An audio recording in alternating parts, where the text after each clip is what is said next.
મારું નામ છે સરોજબેન ગાંગાણી, રણજીતપુર મારું ગામ છે, જિલ્લો જામનગર, તાલુકો જોડિયા. અમે આવ્યા છે એ માટે કે રેતી માટે, અને અમે જ્યાં નદીએ ધોવા જાય છીએ ને ત્યાં અમારી અહીંયા ફાવે એમ વર્તન કરે છે, દારૂ પીને આવે છે. અને બીજા નંબરમાં આ રોડ છે ને અમારા અહીંયા ગામની બાજુમાં, અહીંયાથી ને હાલે છે. હવે એ રોડને હાવ ઓલું થઈ ગયું છે. હવે એ રોડ જાય એટલે અમારું ગામ આખું જાય. અને બે દી પહેલા એ આવ્યો તો અમે બાઈઓએ ફરિયાદ કર્યું કે આપણે હવે રોકીએ એમ.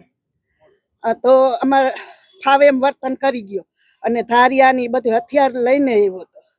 હા, અને મારા છોકરા ઉપર હુમલો કર્યો. બેન, કોણ કોણ હતું અને કેટલા લોકો? 5 લોકો હતા. 5 લોકો જોયા અમે. હા, અને બીજાનું તો નામ નથી આવડતું, પણ બેનું નામ આવડે છે એમ. નિલેશભાઈ બાલમભાના છે અને બીજા જનીશભાઈ છે. હા, મારું નામ હિતેશભાઈ રાઠોડ. અમે રણજીતપુર ગામના વતની.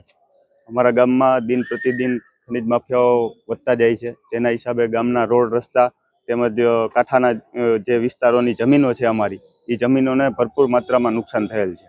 આ નુકસાનીમાં કારણે અમે કલેક્ટર શ્રી, મુખ્યમંત્રી શ્રી અને અહીંયા એસપી સાહેબને બધા તંત્રમાં રજૂઆત કરેલી, તેમ છતાં નિંબ તંત્રના હિસાબે અમારું કોઈ ધ્યાન નથી. અમારા જે ગામમાં નુકસાની જે અમારી જમીનોને થાય છે ખનિજ માફિયાના હિસાબે, તો આજ અમે એસપી સાહેબને ફરી રજૂઆત કરવા આવ્યા છીએ કે આ ખનિજ માફિયાઓને બંધ કરે, જે અમારા ગામની સમથળ જમીનને નુકસાન થઈ રહ્યું છે તેની સામે અમે રજૂઆત કરવા આવ્યા છીએ.